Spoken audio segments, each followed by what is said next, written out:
Pero yung, Yeah. like, ito sa Yeah. Gomburza, like, would you say, like, percentage-wise, historic accuracy is... No, we started out with what the facts are. Yeah, okay. And then we dramatize because a lot That's of the hard. conversations we don't have records of that. Yeah. But there are a few things, actually two big things that I think are the main things that we dramatized. Okay.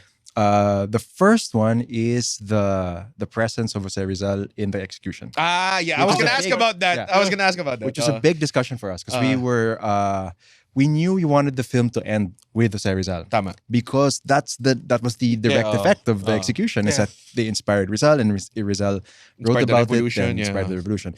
So we needed a way to visualize that, and we went, okay, if Pasiano goes home and tells his son, his brother about the execution, it's not going to be as impactful Oo nga, tama. as him being there. Yeah. So we put him in the execution as a way to visualize that there was a link from Burgos, the three priests, to Pasiano, to Jose Rizal. Gets. But it was also based on the fact that executions were public events at the time. Tama. And people of all walks of life went, they picnicked, they would watch executions, even kids. And it was literally a Well, public event. Thousands of people attended Luneta. Not to sound edgelordy, but I would go if the public executions were. I You think would fucking go!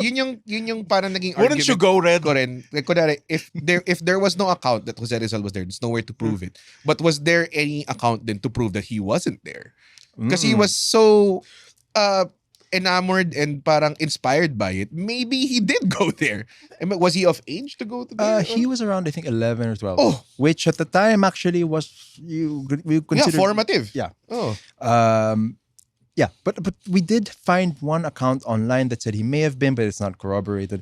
But the thing is, with the execution, there are so many accounts and conflicting accounts. Like the one that survives, that most people cite and that we actually cite in the film is by Plachot, who's this French historian. But he was never at the execution. He had just written about it through accounts that he had heard. Okay. But his had the most detail. Like he has the final words of ang galing, ah. of Burgos. Oh my God. He has the fact that there was an executioner who kneeled supposedly in front of Burgos. The fact that Burgos had said wala kami kasalanan, and then one of the friars sat him down and said, "Pati si Jesus wala kasalanan." That comes from Plachot. Oh. So, but yeah, even his account is not firsthand.